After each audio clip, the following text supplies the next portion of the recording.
Good afternoon, and welcome to today's webinar, Getting Things Done in the Minority Party. For those of you tuning in to CSG's new Legislator Success Series for the first time, welcome. And as always, I want to congratulate all our newly elected officials on the call and emphasize that CSG is here as a resource to support you in all the important work that you do. My name is Dexter Horn, and I'm a Leadership Development Specialist at CSG. And before we go any further, I want to take a second to introduce our first-timers to CSG and tell you a little bit about what our organization can do for you. So CSG was founded in 1933, the darkest year of the Great Depression, and to this day, it holds a unique position as the nation's only organization serving all three branches of state government.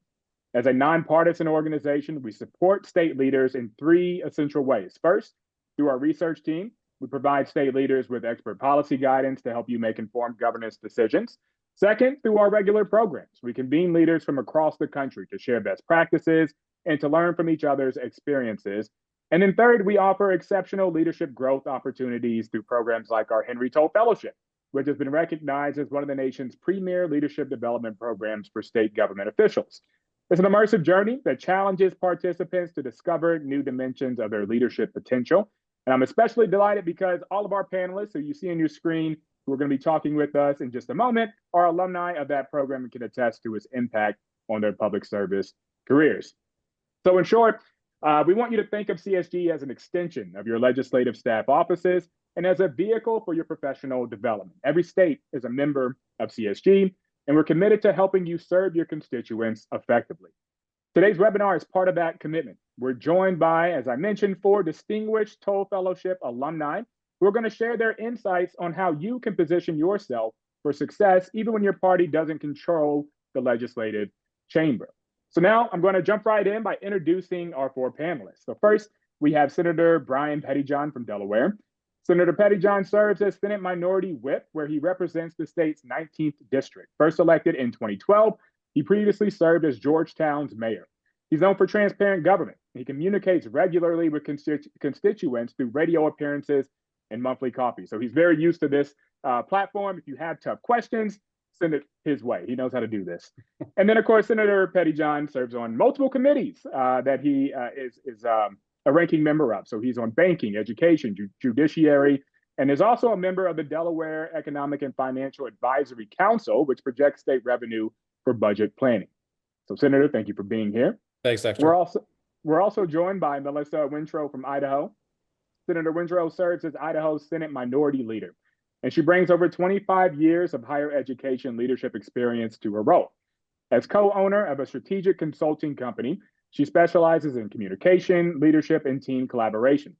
Senator Wintrow serves on the advisory board for a national network of state legislators committed to civil discourse and politics, NICD, check them out as well after this. And fun fact, she completed a 4,200-mile self-supported bicycle trip across the United States. So not only is she very impressive in her legislative duties, but is just also kind of a rock star human who does things that most of us just don't want to do. So thank you for being here as well. All right, next up we have Representative Scott Holcomb from Georgia, a founding partner of Holcomb and Ward LLP. Representative Holcomb began his legal career with the U.S. Army, deploying overseas 3 times and providing legal advice to commanding generals during the initial phases of the wars in Afghanistan and Iraq. Representative Holcomb has passed legislation addressing sexual assault kit backlogs, domestic violence, and election system improvements. An avid athlete as well, he has completed an Ironman in Florida, so he's rounding out our super uber athletes on the panel today. Representative, thank you for being here. Thank you very much, Dexter. Of course. And then to complete our panel, we have Senator Eric Berthel from Connecticut. Senator Berthel serves as Senate Chief Deputy Minority Leader and represents the state's 32nd district. He serves as ranking member of Banking, Education, Executive, and Legislative Nominations Committees. And with a career focused on healthcare, communications, and business development, Senator Berthel has been recognized as Legislator of the Year by the Waterbury Regional Chamber and Credit Union League for his pro-business advocacy. So, Senator, thank you for making the time. Thank you for having me. All right.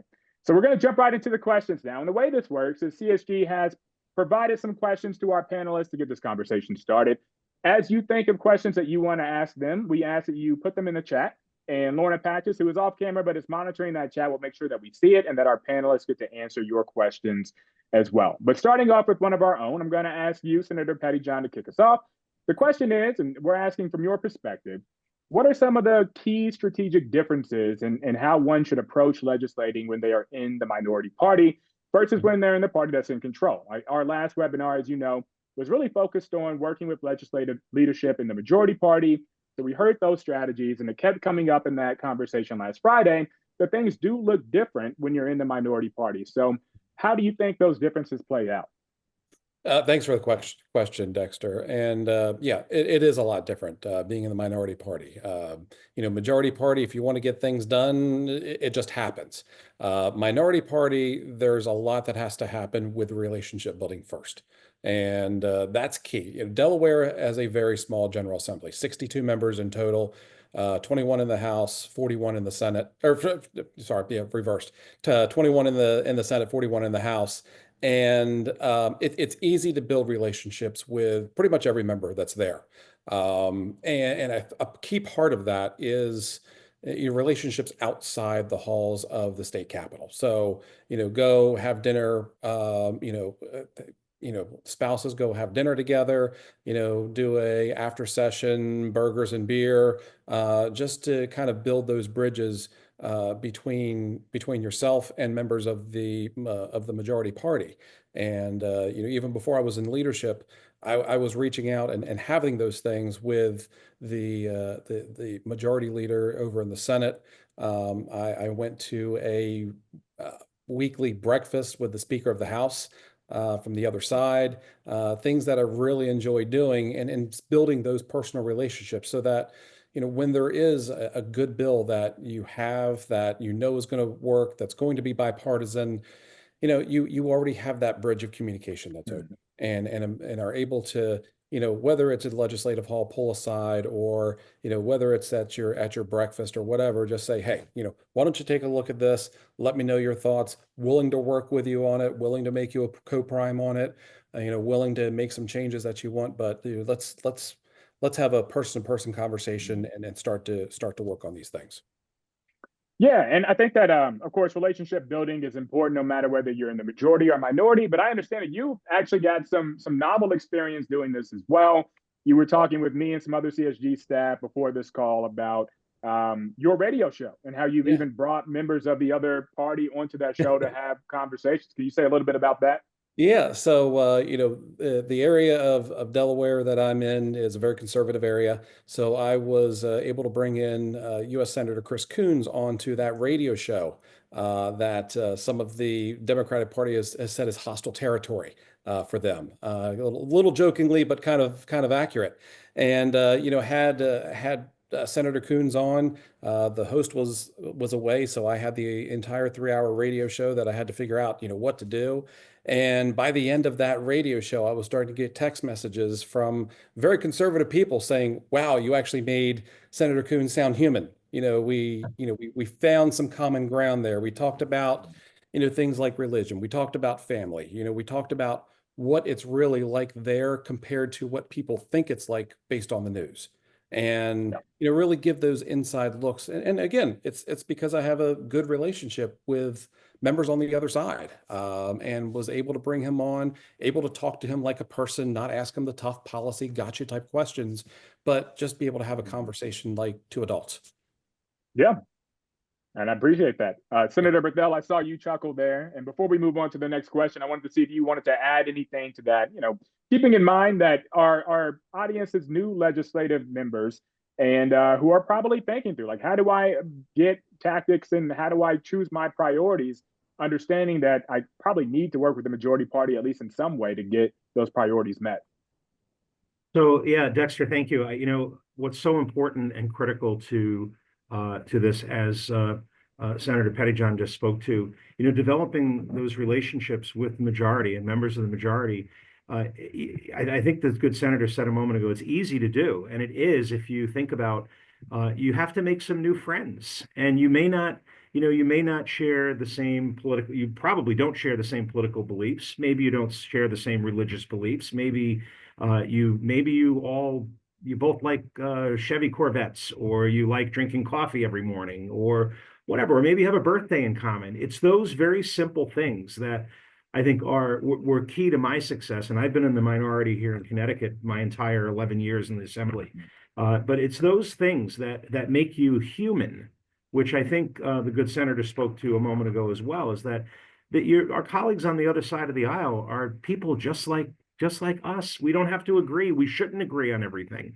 Okay? The debates that we have are an important process of what makes the republic function and the democracy that we cherish so dearly. So, but forming those relationships, it's hard when you're the new person just walking into your state house or your state senate chamber and not knowing anyone. But you have to do it. And if you're successful, you'll have good careers and you'll get things done. Yeah. So start with those little sort of commonalities, shared birthday. I see that you enjoy coffee, like using that as an entry point, which works. I mean, people do that to me. I am not social outside of work. People come up to me and they're like, "Hey, I like that hat," and then all of a sudden now we're talking. And I know what they're doing, but it works. Exactly. Senator Wintrow, I think I saw your hand up. Did you want to add to this? Just quickly, in the last 10 years, I've passed over 23 pieces of legislation, major legislation, but they're all things that are problems that people want to come to the table on. So I have a background working with victims and survivors of assault. So 6 different bills on how we transform, how we do sexual assault kit and evidence and all that good stuff. So you become kind of an expert in an area and then people start going to you. But I look for the problems in the common area where where I know I can draw people in to solve them.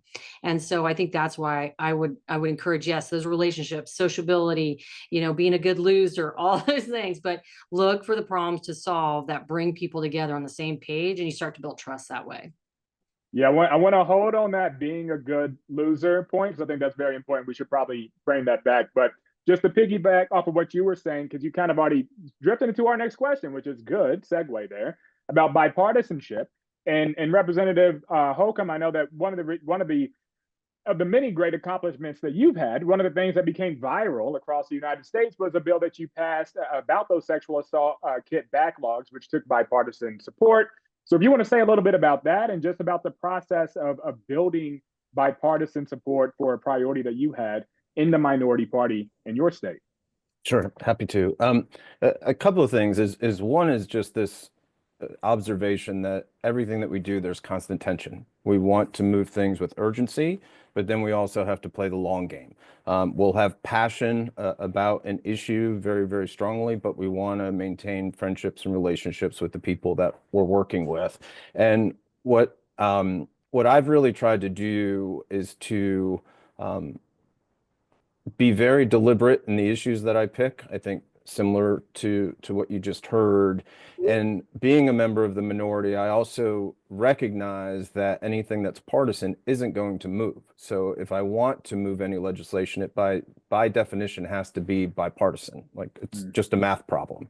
And then once you select those issues, is working and getting the relationships to where you can get co-sponsors and support for the measures, which is not easy to do. And like all things in life, once you get one or two people that you know well to sign up, it is much easier to get the third and the fourth and the fifth. But that first and second are really critical. So you have to have some people that you really can be close with and feel comfortable going up and ask them, because if it's just a cold ask, the probability of them saying no is much, much higher than if you have a prior relationship in some way. And the issue that I worked on was in 2016. And interestingly, I've always been in the minority, and it was the first bill that I passed. So one of the things I tell our new members is be patient, like do your work over time and be patient, especially if you're in the minority. And then it was a bill to address the backlog of untested sexual assault kits. Passed the House unanimously, no issues whatsoever. It went over to the Senate and became controversial. And candidly, it became controversial just because of politics. And the bill, the chairman would not even give the bill a hearing. So it kind of blew up, and she said some unkind things about me, and I didn't take the bait. and I didn't make it a partisan issue. Instead, I stayed laser focused on the policy. This is what we're trying to do. This is why it's important, and this is the policy solution. So I became very, very close with our speaker, with whom I had no relationship before that. And ultimately, he helped me pass it. And he used his position of power to help a member that he had no prior relationship with and a member from the other party, because objectively he saw that it was something that needed to happen. Which, you think about how polarized we are now, and we were still polarized in 2016. That's an incredible thing to have done. After that happened, my party it ultimately passed, and my party wanted me to take all the credit for it because we had not had many successes, and I refused. I said, this was not a partisan bill, and he has to be commended because he actually has power and authority. It would not have happened but for his intervention. And then the final thing that I'll share is this. After we became friends and we became very, very close, he shared with me that the way that I handled it made it possible for him to help me. Because if I had made it very partisan, if I had lashed out and made it a D versus R problem, he couldn't have helped me in the way that he did to ultimately pass the policy. And the kind of amazing thing is this, is the policy has worked. Like just this week, a 40-year-old case was solved. And it's kind of incredible that we're getting these results. And it's been very meaningful to get to do that. But it only happened because of the building blocks that get you there, of building those friendships and relationships that then help you do good things to help people.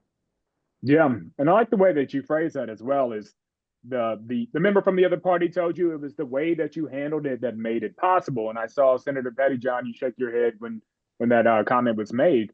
Have you seen similar things like that in Delaware? The way you approach the majority party really does make a difference in the success of what you're trying to do. No, it does. And again, it's building those relationships. And if you treat somebody as an equal there, because you all are, you know, whether you're the majority party or the minority party, you were elected by the people in your district. And so, you know, at the end of the day, you're all on the level together. And as long as you treat people like that, then it's easy to have those discussions. And again, we're a small General Assembly, so it's harder to throw those grenades over at the other side because you see them out everywhere. You know, you're at events together. You know, you don't stay in your district the entire time. You move up and down the state all the time, and you see them out and about. And you know, so just treating people like humans, and being able to have those connections. You know, if you've got something that's good, there's no need to throw the political grenade over at the other side. You know, you work with them, you work through the issues, you work through the questions, and get to a solution. Yeah. And, you know, I got to say that I think that's sage advice, and advice I wish I had heard as a younger man. I have one enemy in my life, and we do end up at a lot of the same stuff. And there's nothing more awkward than seeing someone who you know you made angry in the past over and over and over again, and just being like, man, I need to make it up with this guy so that we can work together again. So I think that's good advice. Senator Wintrow, let's go back to you. And I want you to come back to the comment you made a second ago about the way you lose, because in the minority party, you're not going to always get what you want. And so just expand on that a little bit and talk about what you would advise new legislators who are in the minority party to do in terms of thinking about how do I deal with the losses when they come, knowing that they will be there too. Yeah, you know, I just lost an amendment on the floor before I got on the call, and it was a big public lands issue, and I was really bummed. But the way I dealt with it, without the, you know, funny story, I have to second all the motions out there. And so when the motion came to accept the bill, put it back on the calendar without amendments, I had to make that second. And so it was kind of a funny way that I did it, but to acknowledge, like, I'm a good loser. I get it. I'll try again. And everybody laughed. And, you know, people call me, you know, I think I got 4 phone calls like, hey, you're so fun to work with. I appreciate it. Because I'm on the losing side of the vote a lot of times, but that's okay. I have a good support team. So what I tell new folks, and I think about for myself, I've gone through a process, I think in the last 10, 11 years, that things were a lot more personal to me than they are now. And I mean that in a good way. And that I fight hard and passionately in the moment. I treat people with dignity and respect. They know what I'm going to say. I'm predictable. They know that Melissa is going to say something about, anything that's, harming human rights or women's rights or safety, right? They know I'm going to say it. But I do that with dignity and respect for the opponent. I stick to the issue and I combat it passionately. And just like today, that was a hard one to lose because it was about public lands, and that's a big deal in our state. But I'm already planning, like, how do I go about something else? And the most important part, I had somebody in the other party on my second who is as far right as I'm left. And so, we agreed on the issue. He agreed to second it. And I think that's because, again, we agree to, treat each other with dignity and respect, even if we're passionately arguing against each other. There's another senator, again, we vote against each other all the time, but we just voted together on a death penalty issue and had the same debate. So I think it reminds me over the course of time, stick to the issues, try to stay away from the, taking it too personal, even though it's hard. These things matter to us. But as I've heard over and over, treat people as human beings, not as objects in our way. And that keeps us flowing. I have a colleague right now that's just feeling so downtrodden. I was like, look, you got to let that roll off. Go back, find support outside of the session, rebuild yourself, every day, do that. So you can come right back in refreshed and ready to fight for the values that you hold dear and your constituents hold dear, because that is our job. And so I think about it that way. What is my job?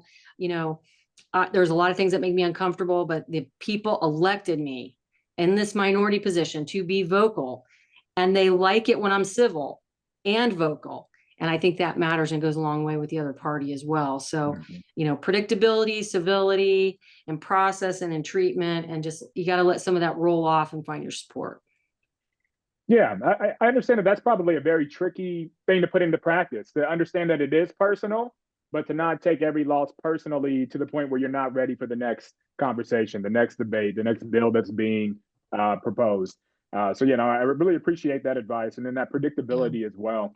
It probably does help if everyone in the chamber knows what you're going to say and is prepared for it, even as they're drafting the legislation. Yeah. Well, and I would say last, I think too, it's easy to take personal, because in my position in the minority here in our state, I'm fighting hard for human rights.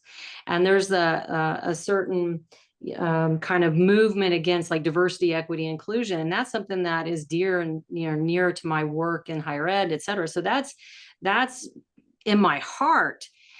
And I have passionately debated, but I still have to work with folks, and I've got to find a path forward, and I need their votes on other things. So that's that lesson of how do I calm, ground, not retaliate, find that deep breath. And if there were a bingo card for the legislature that said the center square would be every time Melissa takes a deep breath, boy, they'd be winners, because I'm constantly doing that deep breath before I say something. Yeah. Very good practical strategy to take on when you're in a stressful conversation. Just take a deep breath and that allow the next thing you say to be something that is productive and propels you forward in that fight or conversation, whatever it may be. Senator Berthel, I want to move to you, and we're going to stay on this question of building trust and respect with colleagues. But so far, the conversation has been centered around building that trust and respect with colleagues in the other party. But understanding too, as a new legislator, there's probably people in your own caucus in the minority party that you may have difficulty working with. What advice would you give individuals who find themselves in that position of just building a stronger unit with the individuals who are even within your party as someone in the minority? Yeah, I think that's a great question, because the relationship building is important for regardless of where you sit, for both sides. But I think one of the things that was important to me coming in, I'm not the youngest guy in my caucus. I'm not the oldest guy in my caucus. I came in kind of middle-aged, had experience in the business world, obviously with reporting to and working with people who were more experienced and more senior than me. And I think that it's important if you're the new guy, whether you're 21 years old and the youngest guy elected to the Senate, or someone who's come out of retirement after a long career, that you respect the fact that people in your caucus who've been there longer than you probably know a lot more than you do about how the building works, who the influencers are, both within your own party and across the aisle. They know perhaps more of the I'll say the vibe of the current moment than you do. You think especially as a new legislator, you've just been elected, you're coming off of that great high of being a winner and having convinced the people to vote for you. And as the good senator said a moment ago, is voting for you in the minority, and electing you back into the minority. That's been my career the whole time I've been here in the assembly in Connecticut. But you have to respect the elders that are in your caucus, whether they're older than you or not, elders in terms of time served. Once you figure out who the people are that have that brain trust of knowledge and know who you should be speaking to if you really want to get that bill passed, or you really want to get this on an agenda somewhere, or an amendment filed, or whatever it is, then roll with that, and then build that relationship with that person as well. You're also going to find out who, dare I say, the talkers are, and just the people that want to throw the sticks of dynamite or firecrackers all the time, because that's how they got elected. That's what their constituency wants them to do. They want them to be the disruptor, if you will, and everything the governor says, who's not your party governor, you got to say something against the governor, or whatever. Maybe you don't want to. Maybe you want to do that. Maybe you don't. If you want to do that, hang out with that person, get to know them and how they do it, or you want to learn from that person and say, hey, that's not the way I want to do things. I've been under the leadership of a Democrat Party governor since my first day, and I can tell you I've had very strong relationships with both of those governors in my time here in Connecticut. And it pays, not dividends literally, but it pays off in terms of conversation, in terms of you may need something very small out of the governor's office, for example, and because you have a relationship, because you're respectful, you're doing all of those things that are expected of a person who's in an elected role in a state government, you get things done. But you should certainly get to know the members of your own party, particularly those that have been there a lot longer than you, because and if they've been in the minority for most of their careers as well, they know how to get done, and they've also been reelected many, many more times than you have. Yeah, to summarize, find the OGs in the party and make sure that you're friends with them. I love that. The institutional knowledge folks who are like, listen, I've seen it all. Yeah. Exactly. I want to stick with you for a follow-up question, and then get you, Senator Pettyjohn, in on this as well. So you already alluded to the fact that one of the ways to be effective is just to build up these relationships with people who can move policy. And sometimes just getting those small favors from them is something. But what are other ways that you can influence the conversation, influence the budget, maybe amend legislation to prioritize what your constituents want from the minority party? So I think what Senator Winthrop spoke to a moment ago was very important. And if you consider yourself an expert on a particular subject matter, you need to go, and part of those relationships, it's not just figuring out if you both like to drink coffee or what have you, like we talked about before. But I'll guess that there's someone on the other side of the aisle that shares the same passion that you do for a variety of different subject matters, or maybe even what you ran on, the thing you want to fix that was most broken, that you think is most broken in your state government, or most successful for that matter. And that's part of that relationship. You have to find those people, okay, and sit down with them and say, look, we share the exact same values on this issue. We may not agree with how we get to the solution for it, but we understand the issue. We're in the same exact place. And I can tell you, I probably could cite 4 or 5 different examples where I've used that. And these are people who are like on the total opposite of the political spectrum. I consider myself a fiscal conservative. There might be someone who's a the total opposite of that, right? They just want to spend and throw caution to the wind. But you may agree on an issue, and and they're in the majority and you're not. So you better get to know that person. You better be able to express to them that you support the same things they do. You may just have, like I said a moment ago, a different way of getting to the the end of the discussion and an outcome. But I think when you have an advocate that is on the other side of the aisle, that you share an exact viewpoint on an issue, when you're in that debate in your House chamber or your Senate chamber, and you're having that discussion, people are seeing that, and you're talking about the same thing, the same problem, or the same solution, or the same issue. And at some point in time, people are going to look and go, "Wow, they actually agree on something." How rare is that in our assemblies and chambers across Connecticut, across the country? Okay, that's rare where you got a Republican and Democrat that up and they're talking about the same thing and they agree on what the issue is. And that takes a lot of work. That is not sitting in your desk in the chamber or in your office in the legislative office building and responding to emails. It requires time. It requires effort. And breaking down some barriers and getting to know people. Yeah. Senator Pettyjohn, did you want to add to that? Yeah, I mean, I've got to agree with Eric here. And look, it's about knowing your colleagues. The first year that I was in the Senate, I took a lot of notes. I had a notebook, a certain section for every senator that was there. And things that they were saying on the floor, things that I could tell were their passions, I would jot those things down. That way, when there was a bill that kind of fit within that as well, I would reach out to them and work with them. Sometimes I would have a bill and would ask them to co-prime it with me. Other times, if it was more complex and I thought it was going to be more of an issue that could be handled better by a member of the majority, I would talk to them about writing a bill and them being prime and me being co-prime on it. It's finding out what makes everybody tick and working with them when you can. I mean, people elect us mostly to get stuff done, and you can't be the expert on everything out there, and you've got to be able to learn to sit back and close your mouth and listen to what's going on in that room when everybody's in there, and then make some good decisions as to who you're going to partner with, because it is going to be partnership. You've got to make, you've got to have I've got to have 11 yeses between my caucus and the other side. Again, it's simple math, just like Representative Holcomb said. It's a math problem.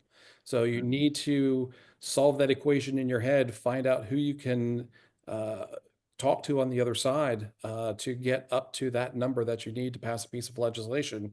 And if that means you don't have 100% of what you want on a bill, you don't get 100% of what you want on a bill, but you probably get 70 or 80% of it, and that's better than where you were before you had introduced anything. Yeah, I think that's important to emphasize too. This has come up in other webinar conversations that we've had, but if you're a new legislator, it might seem daunting at first to start those conversations, but as Senator Pettyjohn was saying, you're not going to be an expert at everything, but you probably do know a lot about certain subjects. And if you can listen to your colleagues and understand what they're passionate about, it becomes a lot easier to know which ones to go to, which ones to start that conversation with and say, hey, do you think we can do something on this? Either we're co-sponsoring the bill or maybe I just sort of advise you in terms of the bill that you already have. But then getting that 70, 80% of the way to your priority is still pretty good. So yeah, thank you for bringing that up. Okay, we have one more of our sort of CSG questions to ask. If anyone in the crowd wants to ask a question to any of our panelists, do so now, drop it in the chat box and I'll get to it after we do our last question here. So this final question will be for you, Representative Holcomb. And I'll ask Senator Wintrow, if you have something to add to this, please do. But the question is about just like the slowness of progress. So Senator Pettyjohn said for the most part, Senator Berthel, you've said this as well, that people elect you to go and get things done. But when you're in the minority, sometimes it seems like it takes forever for those things to get done. So can you share an example? I know you've already shared a few, but another example of when persistence paid off for you, even if it seemed like for a while your priorities were being sidelined. This entire role is an exercise in persistence, and you really have to just accept that there's so much outside of your control. And I think, as I alluded to, the first bill that I passed, it took me 6 years to get there. But then I started this very close friendship with our speaker, and then I was able to pass many more bills with a lot more frequency and regularity from that point. But another aspect of being in the minority is to develop relationships where maybe something doesn't move because of your friendship. And that's not something you tout publicly, but you can have some wins that are very, very important, but that are private, and those are also born from the relationships. And I'd also like to give one, I think, very specific tip in terms of legislation for minority members, because it does take a long time, but there are so many veto points within the process where somebody can raise an objection or make it stop. So what I would suggest is, if you're working on your bills, if you have a great idea and just want to run with it, that's one option, is just to have the bill drafted and see where it goes. What's worked for me is I get the bill drafted, but before I share it publicly, I try to coordinate with all the interested persons. Two reasons. One, I want to get any weaknesses out and get those out privately and see if we can remedy them beforehand. And two, if I can get everybody who is impacted by it in support of the bill, that gives you as a minority member a lot more momentum and just ability to move it forward. Because if you're in a committee hearing, you have any objection, any pushback on the bill, if you're in the minority side, it's challenging to have that go. So if you can pick ideas and then build these coalitions of support, but do it on the front end. Don't do it as, you're building the plane, to use that metaphor, but really do that homework up front. You'll have a much, much better chance of success. But in the end, recognize that these things may be 2, 3, 4, 5, 6 year or longer projects. That's kind of how it works. And you have to just gird yourself for not getting what you want instantaneously. You can dream of what it's like to be in the majority, and then maybe someday, but until that flips, that's how it is. Yeah, that coalition building component of it that makes bills more successful, just as a sort of byproduct, does require more time, more of your energy as well. But if you're truly committed to getting your priorities accomplished, that's the way you got to go. The slow, persistent route sometimes. I think that's very good advice there, as well as the thing that we don't talk about as much, but how building strong relationships with the majority party might stop some things from happening that may have been bad for your constituents. And that is also a valuable win, even if maybe your constituents don't even know that it happened. You still did your job effectively. So yeah, thank you for bringing those points up. Senator Wintrow, did you want to add anything? I would just say, yeah, I think I started passing bills in my second term, or not my second term, my second year, because I started to learn, who do I have to identify as my champions and allies? Who do I need to, talk to ahead of time? Just like the other member said, I am in the minority, so I had all these public safety bills. So who I drug into the chair's office, the chiefs of police, the fraternal order police, the prosecuting attorneys, the sheriffs, right?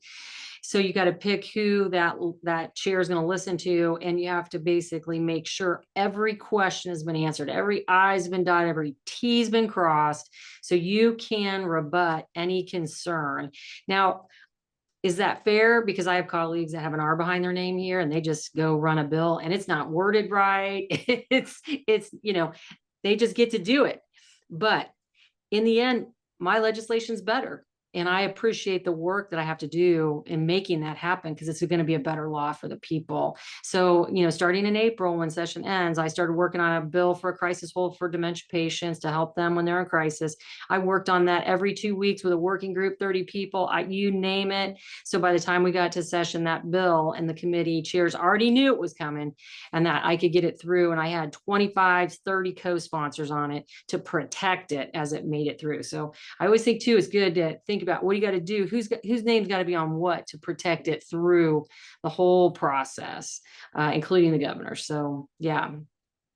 So starting from the beginning, before you maybe even write the bill, know what roadblocks it might run into, and then get your people in a row to answer those questions to make those roadblocks at least lower before you get through this whole process. Yeah. Well, thank you all. We do have a couple of questions from the audience that I want to get to now. The first one is multi-part. So I'm going to summarize it, and then I'll ask you all.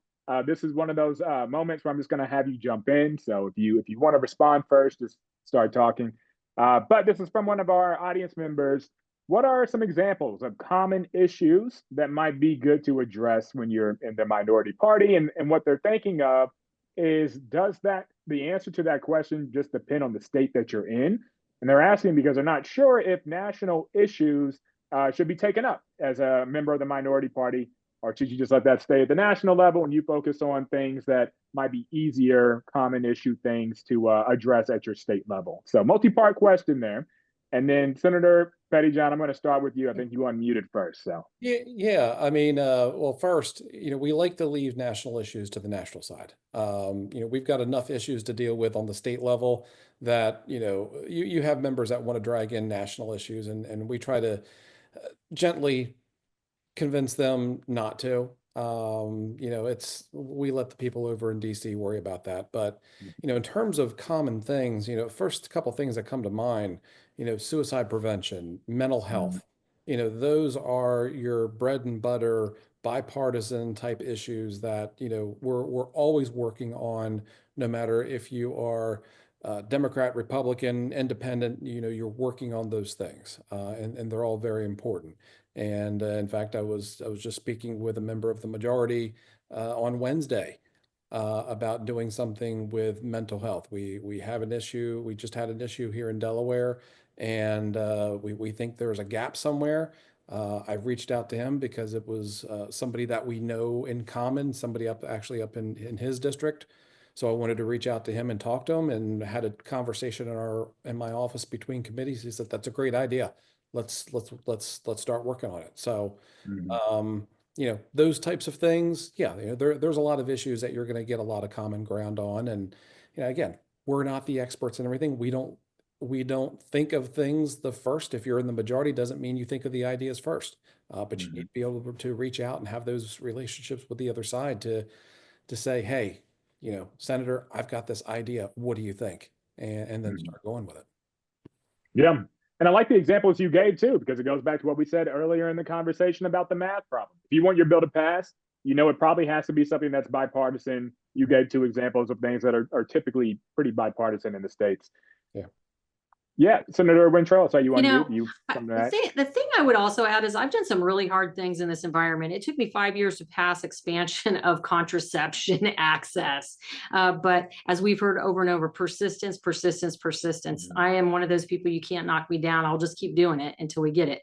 The other thing I would say, though, is I use the press to my advantage in a positive way. I had an issue one time, several times actually, where if I could show positive co-sponsorship with a Republican, and show that I'm in good faith doing that, it goes well. We just passed a bill to reform coroners. I was a lead sponsor on that because I put myself at the table. And especially as a woman, sometimes people say, "Hey, don't put your name on the bill because it'll sink it." Absolutely not. I have to show young girls and women that they have role models so they can see and be it. So I will not do that. And it's gotten me success. So again, I think, people know who I am. I applaud and celebrate, and I love harmony. I put my Republican colleagues right next to me, and we share the camera. And that is important, to use the press to that advantage, because that will continue to roll things in your direction and get things done. So I don't want to forget that media point.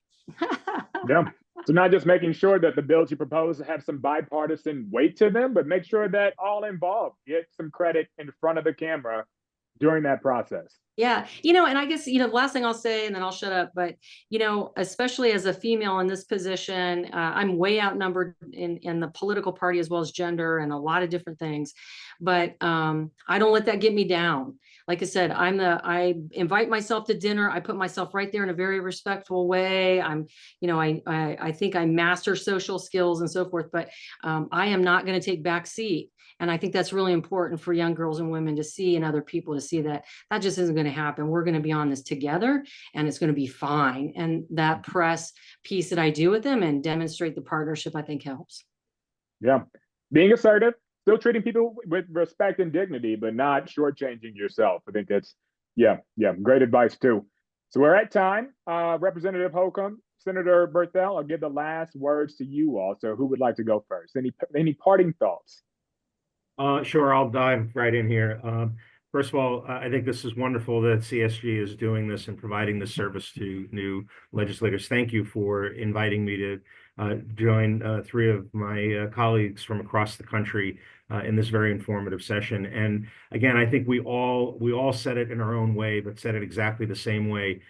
Go make friends with people. To put the politics aside, put the identities aside, the religion, the skin color, whatever. Just put it aside and go find people that are like-minded, regardless of their politics or anything else, that want to help to make your state a better place and create laws and do things that are good for the people and good for the order. Thank you, Representative Holcomb. I think a couple of quick things. One is with respect to trying to figure out who might be interested, that's a great opportunity to talk to some of the older members because they might know the interests of the members and help point you to people who might be able to partner with you. The vast majority of issues aren't partisan. And so it's probably a lot easier to find something that you can build support on. And then the final thought is one of my favorite parts of this job has been to link back to the commonality aspect is when you find something in common with a member of the opposing party that you did not expect. Those are real fun moments, and it matters. And sometimes when you have that knowledge, like I'll give you a concrete example. There's a very conservative Republican from North Georgia who has a number of immigrants who work for one of his restaurants. He is very progressive on immigration policy because of his own personal experience. And so I would not know that but for having the relationship. And then when we have some bills that are kind of challenging, I know where he stands, but that's only because I took the time to get to know him and have that understanding. And that's, so I'll close with that. It's a great journey to be on. Beautifully said. And I thank you all for taking that journey and also taking a break from that journey to speak with us and the members who are on this call. So again, thank you, Senator Pettyjohn, Senator Rentrow, Representative Holcomb, and Senator Berthel for sharing all of your insights and stories today. Hopefully we can do this again at some point because I know you have more stories to tell. You have a wealth of experience that is appreciated. So thank you all. All right, it's time for us to close. But before we close, I want to mention that applications for the 2025 Henry Toll Fellowship are now open, and they will be open through May 1st. So if you've been inspired by the individuals on this call today and you want to be like them, I encourage you to join their number. This 5-day Toll Fellowship program takes place August 8th through 12th this year in Lexington, Kentucky, followed by a graduation ceremony at CSG's National Conference in Chicago this December. So if you're interested in tolls or if you're interested in any of CSG's offerings, you can always reach out to us at membership@csg.org. And today's conversation is part of a series of webinars designed to help people like you, new legislators.